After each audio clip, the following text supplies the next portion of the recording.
Pessoal do YouTube, boa tarde para vocês. Pessoal do Instagram, boa tarde também.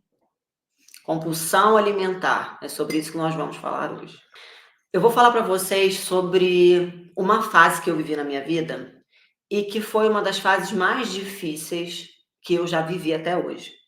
Foi a única vez na minha vida que eu senti realmente a necessidade de buscar um tratamento psicológico. Eu não estou dizendo que é bom ou que é ruim, não é sobre isso.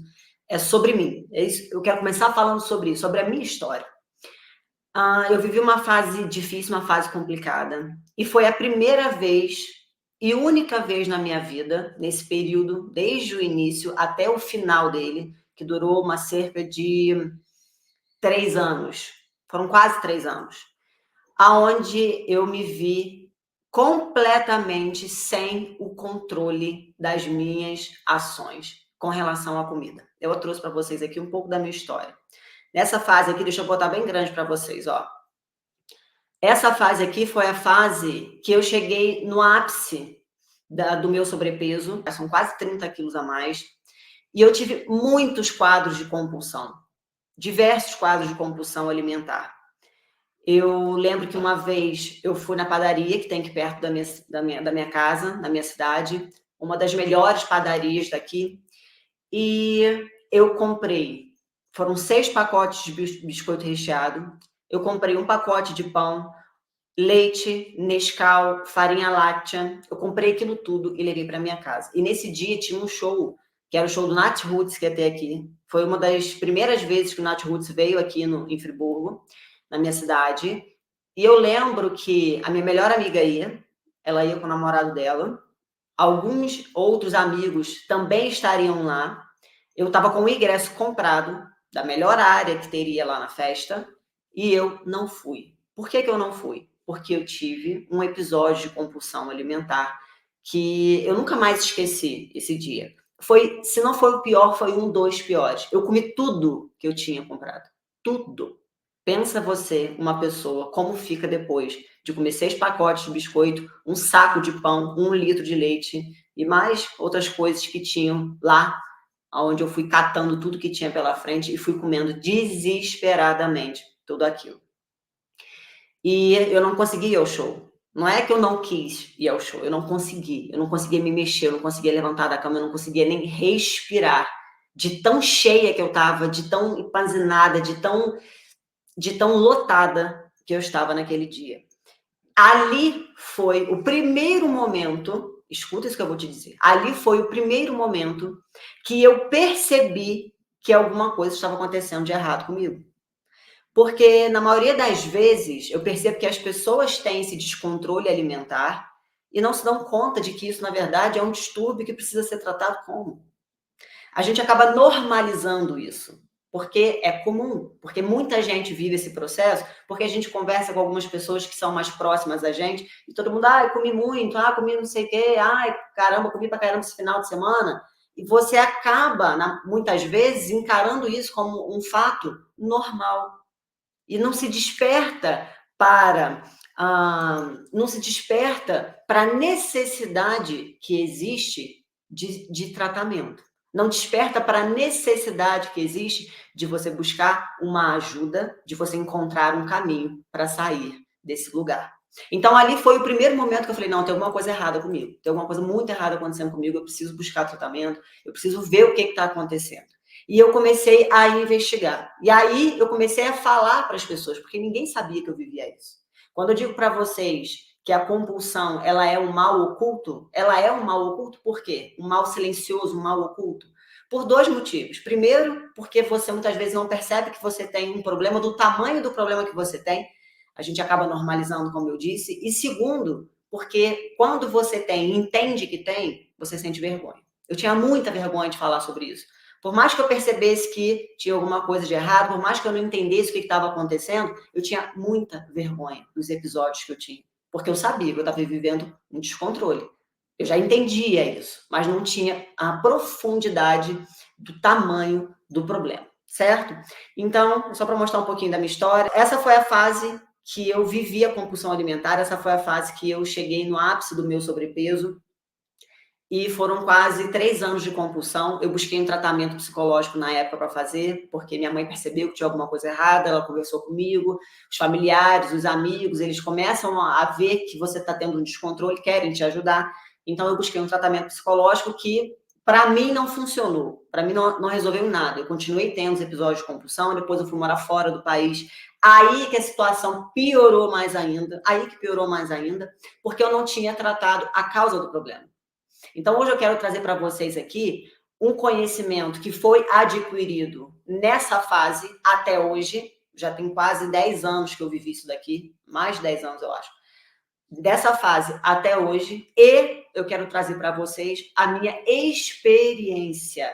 Eu vejo muita gente falando sobre compulsão alimentar e muita gente tem coerência naquilo que diz, mas muito do que se diz não vale na prática. Eu fiz muitas estratégias, eu adotei muitos métodos para conseguir sair disso, e eu vou mostrar para vocês exatamente o que funcionou para mim. Depois que eu me curei, eu digo que eu me curei do hipotireoidismo, da compulsão alimentar. Depois que eu me curei da compulsão alimentar, eu nunca mais tive nenhum episódio, tá? Então, vamos lá. O que é a compulsão alimentar? É importante você saber o conceito. Por quê? Porque às vezes a gente passa um final de semana onde a gente come mais. Porque às vezes você viaja e você come mais do que normalmente você come. Porque às vezes você vai numa festa de aniversário e você come mais do que normalmente você comeria. Isso não é compulsão alimentar. É um exagero. O exagero não é uma compulsão, são coisas diferentes. E é muito importante você entender isso. Por quê? Porque você pode se titular, você pode se rotular, e na verdade, você não tem aquilo ali. Então, você precisa saber o que é de fato uma compulsão alimentar. Eu trouxe aqui alguns pontos.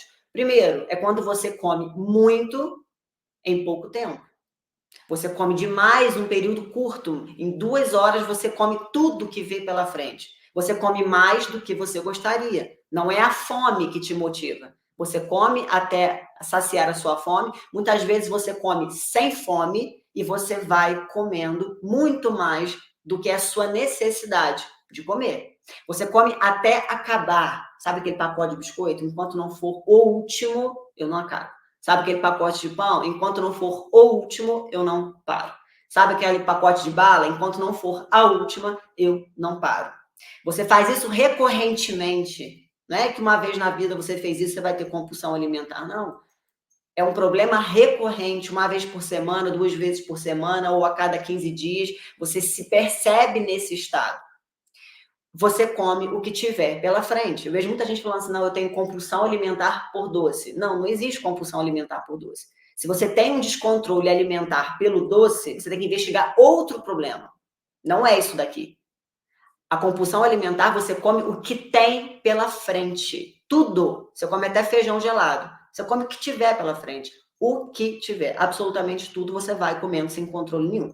E o último ponto, que para mim é o mais importante, é aqui que você tem que ter atenção, é aqui que você tem que começar a analisar o que está acontecendo com você, que é a falta de controle. A falta do controle. Quando você come e não consegue parar. Quando você come e percebe que algo, uma força maior do que você te domina. Esse é o ponto principal. A falta do controle sobre as suas ações com relação ao que você está colocando na sua boca, ao que você está comendo. Se você não tem controle sobre o que você está fazendo, você tem que começar a se preocupar, começar a investigar, começar a analisar isso aqui com mais cuidado, tá? Qual é o resultado disso?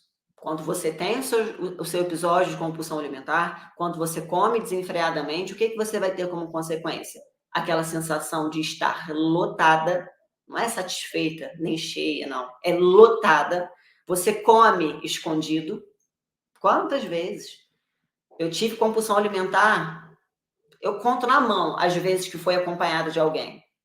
Só foi acompanhada de uma pessoa, de uma amiga minha, que na época também tinha compulsão alimentar, e a gente compartilhava esse momento. A gente ia para casa dela e a gente comia até não aguentar mais. Foi a única pessoa na minha vida que eu dividi esse momento. Porque sempre eu vivia esse momento sozinha. Sempre. Era quando não tinha ninguém em casa, era quando eu morava sozinha, ou eu criava momentos, comprava tudo, comia dentro do carro, escondida para ninguém ver. Sempre foi assim, sempre escondido, sempre sozinha, sempre ninguém vê. Por quê? Sem ninguém ver. Por quê? Porque existe uma vergonha muito grande. A vergonha, ela anda de mão dada com a compulsão alimentar. Eu não conheço uma pessoa que tenha compulsão alimentar, nenhuma das minhas pacientes, nenhuma das pessoas que já fizeram tratamento comigo, nenhuma das pessoas que eu já conheci na minha vida que tiveram compulsão alimentar, não sentiam vergonha. Você sente vergonha do descontrole que você tem? Você sente vergonha de comer compulsivamente sem ter o controle? Isso incomoda demais, magoa demais, né? Culpa. A culpa, ela vem carregada na nossa vida depois de um episódio desse. Antes de você acabar de comer, você já está se sentindo culpada. Quantas vezes? Eu já me sentia culpada por estar comendo e não conseguia parar de comer, não conseguia não ter o controle, continuava comendo, me sentindo absolutamente culpada. Você não consegue emagrecer, esse é um dos resultados que você tem. Você não consegue perder peso, mesmo que você se alimente bem. Joana, eu faço minha alimentação toda certinho, como tudo direitinho, mas tem episódio recorrente de compulsão alimentar. E você não consegue perder peso, muito pelo contrário, você até ganha. Pode ser aí que esteja o gatilho do seu sobrepeso, por mais que você se alimente bem. Então, esses são os resultados que a gente tem com os episódios de compulsão alimentar. Agora que você entendeu o que vem junto com ele, a gente vai começar a desmembrar o conceito de compulsão alimentar. Quais são os gatilhos que fazem com que a gente desenvolva essa compulsão, esse transtorno alimentar? Existem 3 causas: as causas físicas, as causas mentais e as causas comportamentais. Eu vou falar um pouco sobre cada uma delas, tá? Quais são as causas físicas? Primeiro, o intestino. Vocês me veem falando do intestino. Praticamente todo dia eu falo alguma coisa relacionada ao intestino. Por quê? Antes achava que o intestino ele era responsável por absorver nutrientes e eliminar toxina. Hoje a gente já entende que o intestino tem um papel muito mais profundo quando o assunto é a nossa saúde. Não que absorver nutriente, eliminar toxina seja ruim, não, seja pouco, não é isso. É porque vai muito além. O intestino, ele tem, entre outras funções, a função de produzir, de participar da produção de diversos hormônios. Hormônios esses que são importantes, obviamente, para o funcionamento do nosso corpo. Quando a gente fala de intestino machucado, hipermeabilidade intestinal, seja lá o que você tenha no intestino, parasitas, seja o que for, o que a gente vai entender? Que existem 2 problemas aqui com relação aos hormônios. Primeiro, a baixa produção de serotonina. Serotonina é um hormônio que traz para a gente prazer, é um hormônio que traz para a gente bem-estar, é um hormônio que traz para a gente o controle das ansiedades. Ele atua no nosso cérebro controlando a ansiedade e ele atua no controle das compulsões. Porque você pode ter compulsão por qualquer coisa. Você pode ter compulsão por comida, mas você pode ter compulsão por roupa. Você não, né? Existem pessoas que têm compulsão por comida, tem pessoas que têm compulsão por roupa, tem pessoas por consumir, por comprar, tem pessoas que têm compulsão por jogo, tem pessoas que têm compulsão por diversas coisas. Você pode ter compulsão. O que é compulsão? É aquilo que eu falei para vocês anteriormente. É quando você tem um padrão de comportamento que foge do seu controle e que se repete corriqueiramente, sem que você consiga controlar e afeta a sua vida. Tá? A gente está falando da alimentação aqui, mas o padrão comportamental que a gente tem com relação à compulsão alimentar vem também de uma baixa da produção de serotonina. A serotonina ela é produzida de 90% a 97% no intestino e tem uma comunicação direta com o cérebro, a partir do nervo entérico. Então, quando você tem um intestino que não está funcionando legal, um intestino machucado, você vai ter uma diminuição na produção da serotonina. E você começa a perder o controle com relação às suas compulsões, à ansiedade. Muito desse lado físico interfere nas compulsões. Muito, muito. Quando você trata isso daqui, você já vê que a situação começa a melhorar. Eu diria que, por mais que existem por mais que existam fatores emocionais, eu vou falar sobre eles, não tem como você tratar uma compulsão alimentar sem mexer no intestino. Vai ser muito difícil. o tratamento da compulsão alimentar, ele deve ser acompanhado de diversos profissionais. Entra também aqui com relação à resistência à leptina. A gente fala muito da resistência à insulina, que é um hormônio importante. Mas existe também a resistência à leptina. A leptina, ela atua no controle de saciedade. Quando o nosso corpo está muito intoxicado, quando o nosso corpo está muito inflamado, vai acontecer uma resistência à leptina. Esse hormônio ele vai ser inibido. A gente não vai conseguir ter a percepção dele. E aí o controle da fome que você tem, você perde o controle da sua fome. O controle da saciedade, desculpa. Você perde o controle da saciedade. Se você não tem leptina atuando no seu organismo, você não encontra essa saciedade. Você precisa comer, comer, comer, comer, como se nunca fosse o suficiente, como se precisasse sempre comer mais. Então, são fatores que vão contribuindo. E outro ponto importante, ainda relacionado ao intestino, é a desnutrição. A desnutrição, ela faz com que o seu corpo fique em estado de alerta. Por quê? Porque o nutriente, ele vem para o nosso organismo para ser a matéria-prima para o funcionamento do nosso corpo. Nosso corpo precisa dos nutrientes que vêm do alimento para poder funcionar. Se falta esses nutrientes, porque você tem um intestino machucado que não consegue mais absorver os nutrientes, ou porque o alimento que você come não te oferece isso mais, você vive em um quadro de desnutrição, por mais que você esteja alimentada. É muito comum isso. Ah, Joana, mas eu não sinto fome, eu estou alimentada. Você está alimentada, não tem mais a sensação da fome. Mas será que você está nutrida? Será que você comeu ali alimentos que são importantes para a construção do seu corpo? Ou será que por mais que você coma, você nunca está nutrida? Entende a diferença? Estar alimentada é uma coisa, estar nutrida é outra completamente diferente, tá?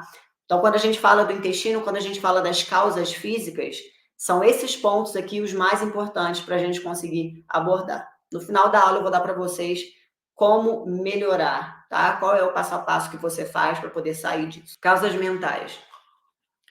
Existem causas emocionais, causas mentais que nos levam a esse padrão. Quais são elas? Primeiro, a baixa autoestima. A baixa autoestima vai fazer a gente ter um padrão, pode fazer, dependendo, eu vou explicar para você, pode fazer a gente ter um padrão de compulsão. Por quê? Porque a nossa autoestima é o senso de valor que a gente tem sobre a gente. Quanto você se valoriza, o quanto você entende o valor que você tem, o quanto. Quando você entende o seu verdadeiro valor, o seu valor está acoplado a você. Mas quando você não sabe o seu verdadeiro valor, você precisa ancorar isso em outros pontos. E aí que começa o perigo. Por quê? Você pode ancorar a sua autoestima, se você não entende seu verdadeiro valor, você pode ancorar a sua autoestima no seu lado físico. Ah, eu acho que o meu valor ele vai ser transmitido para o mundo se eu tiver um corpo bonito. Por quê? Porque as pessoas vão falar, nossa, que corpo lindo, as pessoas vão reconhecer isso. E isso, de alguma forma, vai trazer para você o seu senso de valor. Ou, às vezes, a gente compensa isso com bens materiais. É aquela pessoa que compra roupa, que é roupa de marca, roupas caras, bolsas. E eu não estou dizendo para você que não é bom, que você não possa comprar, que todo mundo que compra tem baixa autoestima. Não é isso que eu estou dizendo. O que eu estou dizendo para você é por que você faz o que você faz. Por quê? Quando você compra uma bolsa cara, quando você compra um carro caro, seja o que for, você compra porque você gostou e você tem dinheiro para aquilo, ou você está comprando porque lá inconscientemente, bem no fundinho, você entende que, não, fulaninha vai me ver, o fulaninho vai me ver com essa bolsa e vai achar que eu sou isso, que eu sou aquilo, que eu sou o máximo, vai me validar a partir desse bem que eu tenho. Entende? O problema não é você ter, o problema é por que você escolheu ter. Essa que é a questão. A mesma coisa com relação ao corpo. Quando você ancora a sua autoestima na sua imagem, quando você ancora a sua autoestima no seu corpo, você traz uma carga muito grande para isso. E aí é que mora o perigo. Não tem problema nenhum você cuidar do seu corpo. Eu estou aqui todos os dias falando para você fazer isso. Mas é por que você faz o que você faz? Por que você quer cuidar do seu corpo? Porque você quer se mostrar para alguém? Porque você quer que as pessoas te validem por isso? Eu tenho uma amiga que Eu nunca mais esqueci isso que ela me falou, tem anos e anos e anos. Depois que eu comecei a estudar esse processo da autoestima, fez muito sentido para mim, esse momento. Todas as vezes que ela tinha um ex-namorado, e esse ex-namorado dela teve uma outra namorada, e ela ficou sendo a ex. Só que eles, volta e meia, precisavam ter contato, porque o grupo de amigos eram os mesmos. Então tinha festa na casa de um, festa na casa de outro, e todo mundo ia junto. Todas as vezes que tinha alguma festa na casa de alguém que ela ia se deparar com a namorada do ex, ela fazia dieta restritiva, ela ia e queria emagrecer, porque ela sempre falava assim, mas é porque ela vai me ver, ela tem que me ver bem, ela tem que me ver assim, eu vou trabalhar isso, trabalhar aquilo outro. Você entende a diferença? Uma coisa é você querer estar bem porque você quer estar bem, porque você se valoriza, porque você se ama, porque você sabe que o seu corpo é sua morada, é sua casa, e você quer isso para você. Outra coisa é você querer estar bem para que outra pessoa olhe para você e fale, nossa, fulano está bem. A motivação é totalmente diferente. E quando eu digo para você que trabalhar a autoestima vai melhorar nisso, se você ancora a sua autoestima no seu corpo e você não consegue corresponder a isso, isso vai te gerar uma frustração muito grande, muito grande. Eu já fui essa pessoa. Eu posso falar isso para vocês com muita propriedade. Eu já fui a pessoa que ancorava a autoestima toda no corpo. Sempre tive, desde nova, né? Lá com os 15 anos, 16 anos, tinha um corpo bonito e sempre buscava a validação das pessoas a partir dali. Por isso que viver esse processo todo de compulsão, esse processo de sobrepeso, foi um aprendizado muito grande para mim. Eu agradeço todos os dias ter vivido isso, tá? Então é porque você faz o que você faz. Quando você tem uma baixa autoestima, você vai se tornar uma pessoa intolerante ao erro. Deixa eu botar o esqueminha aqui, pessoal que não está no YouTube não está vendo, não tem problema. Quando você está com uma baixa autoestima, você tem um aumento da cobrança, você se cobra muito mais, você tem um aumento da culpa, você se sente extremamente culpada quando você sai da sua dieta, por exemplo. Você tem uma diminuição da tolerância ao erro, você não aceita o erro, e aí é como se você abrisse a porta e a boiada inteira passasse.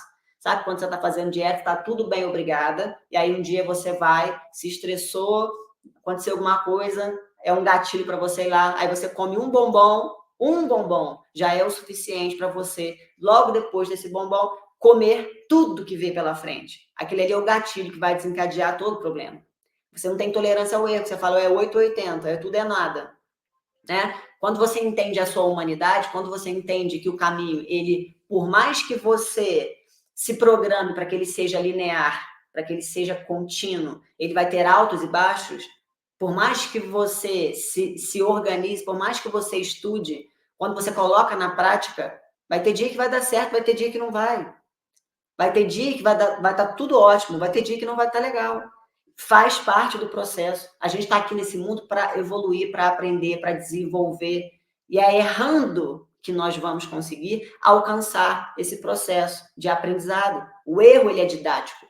Só que quando a nossa autoestima está baixa e a gente ancora essa autoestima nesses diversos pontos que eu falei, a gente perde essa tolerância. A gente acredita que é síndrome de Deus, né? Você fala, a síndrome de Deus é aquela pessoa que não aceita o erro, ela não tolera o erro, ela se pune. Aí tá ali o aumento da punição.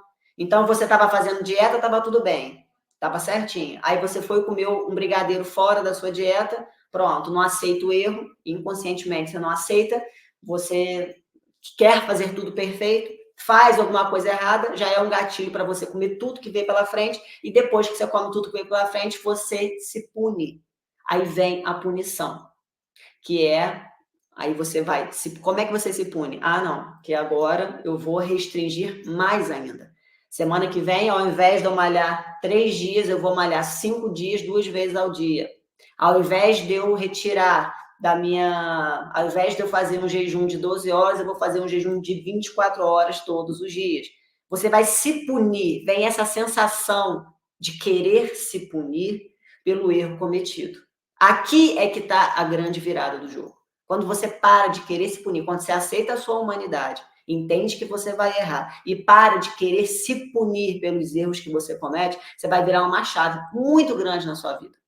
Quando eu trago o processo, o protocolo de desenvolvimento da autoestima, eu falo muito sobre isso. Aceitar a sua humanidade, certo? Então, esse é o lado emocional. O primeiro, existe um outro ponto emocional com relação à compulsão alimentar, que é todo excesso esconde uma falta. Todo excesso esconde uma falta. Toda pessoa que tem compulsão por qualquer coisa, ela, na verdade, está querendo mascarar alguma coisa ali dentro. Está querendo compensar um vazio que existe ali. Qual vazio a comida preenche na sua vida? Qual? Existe um vazio aí dentro e a comida está preenchendo esse vazio. Existe uma falta aí dentro e a comida vem para compensar essa falta. Todo o excesso que você tem, se você tem um excesso de organização, se você tem um excesso por compras, se você tem um excesso de qualquer coisa, qualquer excesso que você tenha na sua vida, ele esconde uma falta. E com a comida não poderia ser diferente. Por isso que o trabalho para você conseguir melhorar é um trabalho interno, um trabalho de investigação, de autoconhecimento. Entender o que de fato está acontecendo aí, a raiz do problema que está desencadeando tudo isso. Agora, causas comportamentais. Existem diversas causas comportamentais. Eu trouxe acho que duas. Trouxe uma causa, que é a restrição. Pessoas que fazem restrição alimentar de caloria, que fica contando caloria, não pode isso, não pode aquilo. Não é que você não vai precisar controlar o que você come, não é isso que eu estou dizendo. Eu estou falando de restrição. Tem gente que conta cada grão de arroz que come. Eu já fui essa pessoa. Contava tudo, eu levava balança para restaurante, eu levava balança para viagem, porque eu não podia comer 1 grão de arroz a mais do que era proposto para mim. Essa restrição, ela não faz bem para você. Não faz. Por quê? Porque o centro de controle do nosso cérebro, quando você faz uma restrição, você tem que estar se controlando o tempo inteiro. É o controle, o tempo inteiro tendo que se controlar. E esse centro de controle, que é aqui no córtex pré-frontal, para isso acontecer, todas as vezes que você tem que estar lá batalhando, controlando, é uma demanda de energia que vocês não têm noção. É muita energia gasta para poder controlar aquilo que de fato a gente quer fazer. Aquilo que vem, a vontade que vem, eu quero comer, não vou comer, eu quero comer, não vou comer. Então, existe um controle muito grande, esse controle, ele exige um esforço muito grande, e todas as vezes que você tiver um desses gatilhos que eu vou falar agora, é como se o seu centro de controle cansou. Sabe, chuta o balde? Chuta o balde, não consigo mais, vai te pegar no momento de fragilidade, vai fazer você voltar para aquele padrão antigo. Que é quando você se encontra cansada, quando você está mentalmente sobrecarregada, às vezes você não está nem pensando na comida, você sai comendo, ai meu Deus do céu, eu estou tão cansada, eu preciso de alguma coisa agora. Você vai compensar ali. Quando você está desatenta, às vezes você está numa festa, num evento, tem um monte de comida, você não está nem prestando atenção no que você está comendo, quando você vê, fala, gente, eu comi isso tudo. Ou você está numa festa de aniversário, quando você vê, comeu, gente, eu nem percebi que eu comi isso tudo. Quando você está desatenta, quando você tem emoções ruins, a raiva, a ansiedade, a angústia, o medo, tudo isso são gatilhos que vão trazer para a gente a compulsão alimentar, para quem já vive isso, para quem já tem isso. Para quem não tem, provavelmente não vai compensar de outra forma, tá? Então, a restrição, ela traz para a gente esse padrão. Não é legal você restringir ao máximo e viver nessa angústia de não posso, não posso, não posso, não posso, tenho hora para comer, tenho isso para comer, quantidade para comer, tem que ser esse alimento, tem que ser assim, tem que ser assado. Todos esses protocolos, essas caixinhas que a gente vai se enquadrando, isso é muito desgastante para o nosso cérebro. E quando a gente libera, quando acontece de comer um bombom, é aquilo que eu falei, a porteira abre e a gente sai comendo tudo que vê pela frente. Então, quais são as abordagens que a gente precisa para poder melhorar? E aí eu vou trazer um assunto aqui, uma abordagem, que eu vejo muita gente falando mal dessa abordagem para o tratamento da compulsão alimentar. E eu até entendo, mas eu vou explicar por que ela funciona e como ela tem que ser feita, porque não é chegar agora e sair fazendo, não. Muita gente adota o jejum intermitente na compulsão alimentar como uma punição para os episódios de compulsão. Se você já começar a fazer o jejum intermitente já com esse embasamento, vai dar problema. Não vai funcionar para você. Pode até piorar a sua situação.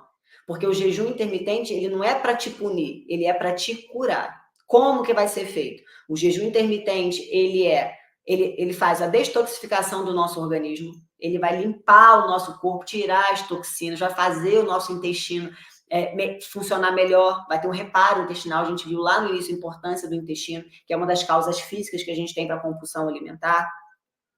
Quando você faz o jejum intermitente, você tira o foco da comida. Por que você tira o foco da comida? Porque eu já tive dieta que tinha que comer de 2 em 2 horas. Pensa você, a pessoa com compulsão alimentar, tendo que comer de 2 em 2 horas. Eu só pensava em comida, o dia inteiro. O dia inteiro. A minha primeira refeição já era pensando na segunda, a minha segunda refeição já era pensando na terceira, a terceira já era pensando na quarta, e na quinta, e na sexta, eu já ia dormir pensando no que eu ia comer no outro dia. Eu passava o dia inteiro pensando em comida. Você desenvolve esse padrão na sua mente, de eu como o tempo inteiro. Você está repetindo isso, e é isso que vai ficar. Tudo que a gente repete é o que fica. Tudo que a gente bota energia é o que cresce na vida da gente. Não é assim que funciona? Então, se a gente bota energia no comer o tempo inteiro, a gente vai manter esse padrão. O jejum intermitente, ele te tira disso, tá? Vai ajudar lá também no reparo intestinal, como eu falei para vocês. Ah, Joana, mas se eu comer tudo que eu ver, mas se eu fizer o jejum, quando eu for comer a minha refeição, eu vou comer tudo que eu ver pela frente. Não é assim? Essa é a questão que as pessoas dizem quando falam que o jejum intermitente não ajuda na compulsão alimentar. É baseado nisso aqui. Quando você fica muito tempo sem comer, quando você vai comer, você vai e come muito. Você come descontroladamente. Isso só vai acontecer se você não entender sobre o jejum intermitente. Se você fizer o jejum intermitente da forma correta, isso não vai acontecer. Muito pelo contrário. Foi o jejum intermitente. Eu tenho certeza absoluta que trouxe para mim a cura. Eu fiz tudo que vocês possam imaginar. Eu passei 3 anos tendo compulsão alimentar. Eu fiz tratamento psicológico, eu fiz tudo que foi dieta, eu fiz tudo que foi abordagem, eu pesquisava, fui para médico, fui para nutricionista, nutrólogo, tudo que vocês possam imaginar. Nada resolveu. Quando eu entendi a ferramenta do jejum intermitente, comecei a aplicar e fui aplicando outras coisas com o passar do tempo, eu nunca mais tive um episódio de compulsão alimentar na minha vida. Não é que não tem dia que eu como um pouco mais, não é que tem dia que eu vou para uma festa e às vezes quero comer alguma coisa, não é que tem às vezes final de semana que eu passo um final de semana comendo mais, estou em casa, estou vendo filme, está chovendo, e você come mais ali. Eu tenho isso várias vezes. Só que é um comer consciente. Eu não perco o controle. Eu como, fico saciada, às vezes passo um pouquinho do ponto, como um pouco mais, mas não chega nem perto de ter aquilo que eu tive e que eu contei para vocês lá no início, das crises de compulsão alimentar que eu vivia. É algo horrível, gente. Horrível, horrível, horrível. A pessoa que tem compulsão alimentar sofre muito, muito. É uma sensação de incapacidade que só quem vive sabe. E o jejum intermitente me ajudou. Por que o jejum intermitente ele ajuda? Porque ele é uma das melhores estratégias para o controle do apetite. Eu não conheço uma pessoa desses meus 10 anos trabalhando com o jejum que fale diferente do jejum intermitente. O jejum intermitente, ele controla o teu apetite, ele é moderador de apetite. Ah, Joana, mas eu fiz jejum intermitente e passei mal. Você começou errado. Você não entendeu como é que começa o jejum intermitente. Tem um método, tem um protocolo. Isso que eu falei para vocês aqui, ó. Quem não está vendo o slide aqui no Instagram, lá no YouTube está o slide. Tem um método para você iniciar o jejum intermitente. A pessoa que nunca fez, está tendo compulsão alimentar, escuta falando que o jejum é bom, aí começa a querer fazer 20 horas de jejum, 18 horas de jejum. Não vai conseguir dar conta. Não vai conseguir dar conta. Você está se punindo. E tudo que é punitivo na sua vida vai piorar os seus quadros de compulsão. Piorar, tá? O jejum intermitente, ele tem um método, você tem que começar ele do básico, o passo a passo, ir aumentando, ir se adaptando, ir se acostumando, até que essa estratégia esteja adaptada na sua vida. Esse é o primeiro ponto com relação ao jejum, mas tem outro. Quando você for comer, depois de quebrar, depois que você fez o jejum, quando você for quebrar esse jejum, existem os alimentos certos que você precisa comer ali. Os alimentos que vão saciar você. São os alimentos que não vão deixar você sentir uma fome exagerada. Como que você vai fazer isso? Você vai quebrar o seu jejum com proteína e gordura. Ovo com azeite, café, óleo de coco, ovo cozido, ou o seu almoço. Você vai comer a carne, a salada e o azeite. Vai colocar linhaça ali em cima, você pode colocar sementes que sejam ricas em gordura. Você vai, isso é uma regra do jejum. Para mim, isso é uma regra. Todas as vezes que você for quebrar o jejum, você não pode quebrar o jejum comendo o que você quiser. Esse é o maior erro que as pessoas cometem. Esse e o erro de não beber água adequadamente. Esse também é pálido, sabe? Um com o outro. Não come, não bebe água adequadamente, vive desidratado. E aí a fome aumenta, tá? Então, existe uma forma certa de você fazer o jejum, existe uma forma certa de você se adaptar, existe uma forma certa para você quebrar esse jejum. Todas as vezes que você está em jejum, seu corpo está como uma esponja seca. Ele está ali querendo, precisando de nutrientes, precisando se alimentar. Tudo que você coloca, ele vai... E aí você vai e quebra o seu jejum intermitente com pão. Você quebra o seu jejum intermitente tomando leite. Você quebra o seu jejum intermitente com tapioca, por exemplo, que tem um alto índice glicêmico, não vai funcionar, tá? Existe uma estratégia e essa estratégia precisa ser feita. Terceiro ponto com relação ao jejum é o estado de presença. Quando você for comer, você tem que pensar o que você está fazendo, gente. Para respirar, para sentir o que você está fazendo. Quantas vezes você começa a comer e engole a comida? Quantas vezes você se atropela e sai enfiando tudo que vê pela frente no seu prato, sai comendo, não dá tempo nem do seu cérebro identificar que você comeu, você continua com fome ali. Come devagar. Todas as vezes que você for comer, você para botar intenção na tua comida, intenção no momento. Respira, intenciona, fala, é hora da minha refeição, vou quebrar o meu jejum, vou começar a me alimentar. Se você fizer isso, que vai demandar de você 3 segundos da tua vida, 3 segundos da sua vida, você vai mudar tudo. Você vai mudar tudo. É simples, é de graça, vai mudar tudo. Não subestime a capacidade das ferramentas simples. Elas funcionam, só que você tem que fazer.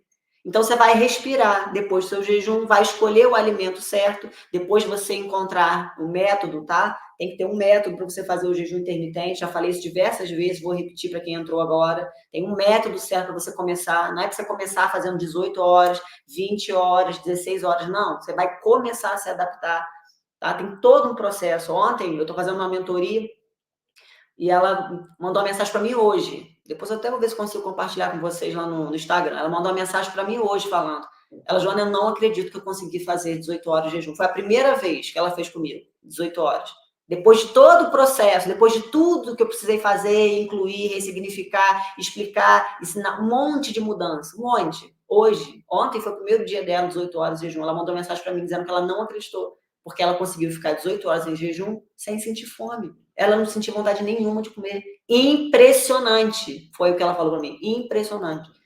Impressionante. Por quê? Porque fez como deveria ser feito. Aí colheu os benefícios do jejum intermitente, tá? Então, o jejum intermitente, sim, é uma excelente saída para você ajudar no controle das compulsões alimentares. E aqui uma outra questão. Quando você vai sair da dieta? Isso aqui são gatilhos que eu quero que você comece a amadurecer. Como é que a gente faz para um gatilho funcionar? Anota e pendura na parede. Eu tenho aqui uma parede só de post-it, que eu vou colando todos os gatilhos que eu preciso, e eu vou ali, dar uma olhada, e outro dia eu vou lá, olho de novo. Porque se você tem um gatilho que vai te ajudar, e você vê ele uma vez, nunca mais olha, não tem chance de você lembrar isso aí, não. Você vai esquecer dele. E ele não vai funcionar para absolutamente nada. Então, aqui, quando você sair da dieta, Joana, eu saí da dieta, eu tô fazendo tudo bonitinho, direitinho, certinho. Só que hoje eu comi um brigadeiro. Você tem que, primeiro, aceitar a sua humanidade. Eu falei isso lá na autoestima. Aceita que o caminho, ele não é um caminho linear. Ele tem altos e baixos. A vida inteira vai ser assim. Quanto melhor você trabalha esse processo em você, mais fácil vai ser. Menos erros você vai cometer. Mas pode ser que 10 anos depois de você já ter tido o seu último episódio de compulsão, que você tenha de novo. Você tem que ter atenção e aceitar a sua humanidade. Puxa vida, depois de tanto tempo, estou vivendo isso de novo. Tudo bem. O que está acontecendo comigo? Eu sou humana, eu erro, tá tudo bem, não tem problema nenhum, não preciso me punir, nada disso. Aceitar que você é humana e que você vai errar em diversos momentos, tá? E aí você vai encontrar um gatilho para você voltar para o seu eixo. Eu tenho vários gatilhos para voltar para o meu eixo. Eu fui criando isso ao longo do tempo. Um deles eu usei na segunda-feira. Quem segue no Instagram viu. Foi o gatilho de quê? Do treinamento. O treinamento, ele é um gatilho para você voltar para sua rotina. Mas não é qualquer treinamento, não. É o treinamento que induz estado, que faz uma indução de estado em você, que te coloca naquele estado que você precisa. Segunda-feira eu treino, é o dia que eu faço um treinamento de força. Segunda-feira eu não fiz treino de força. Eu fui para a rua caminhar. Eu fui para a rua pegar sol, eu fui para a rua esparecer, eu fui andar aqui perto da minha casa, que é um lugar arborizado, para me reconectar. Eu senti a minha energia, eu senti o que eu estava precisando e eu atendi o meu corpo. É um gatilho isso. Para quê? Para eu conseguir voltar para o meu eixo e conseguir dar conta de tudo que eu tenho que dar. Funcionou e funciona sempre para mim. Quais são os gatilhos que fazem você voltar para o seu eixo? Quando você tem uma compulsão alimentar, a pior coisa que você pode fazer é não fechar a porteira. Sabe quando você abre a porteira? Você abre a porteira, sai comendo tudo que vem pela frente, tudo. E depois você larga tudo para lá. Aí você já não vai para academia, aí você já deixa de fazer a alimentação adequada que você estava fazendo, e aí você não volta de novo para o teu eixo. O que você precisa ter de consciência na sua vida para entender que você tem que voltar para o seu eixo? Quais são os mecanismos, quais são os gatilhos que vão ajudar você a voltar para o seu eixo? É nisso que você tem que se apegar. Você tem que anotar, você tem que se perceber, se conhecer. O gatilho que funciona para mim pode ser que não funcione para você.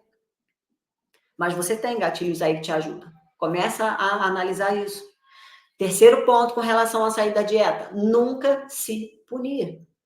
Essa mentorada que eu estou falando para vocês, que fez ontem a primeira vez 18 horas em jejum dela, a primeira vez que eu passei, no iniciozinho dela, eu passei uma atividade física, o filho dela ficou doente, ela não conseguiu fazer. Aí ela falou assim, Joana, semana que vem eu já vou aumentar, fazer o dobro do que eu já estou fazendo para poder compensar. Não, tá errado. Esse pensamento, ele não pode existir. Esse pensamento não pode existir, porque é um pensamento de punição, é um pensamento punitivo. Você está se punindo por um erro que você cometeu. O caminho não é esse. Quando você faz isso, você piora a sua situação. Então, nunca se punir, nunca. Você não vai restringir nada porque você teve esse erro. Você não vai restringir nada a mais do que você já está fazendo porque você não deu conta naquele momento de fazer o que tinha que ser feito. Segue a vida. Teve episódio, acabou, fecha a porteira e começa a andar de novo, do mesmo jeito como se nada tivesse acontecido.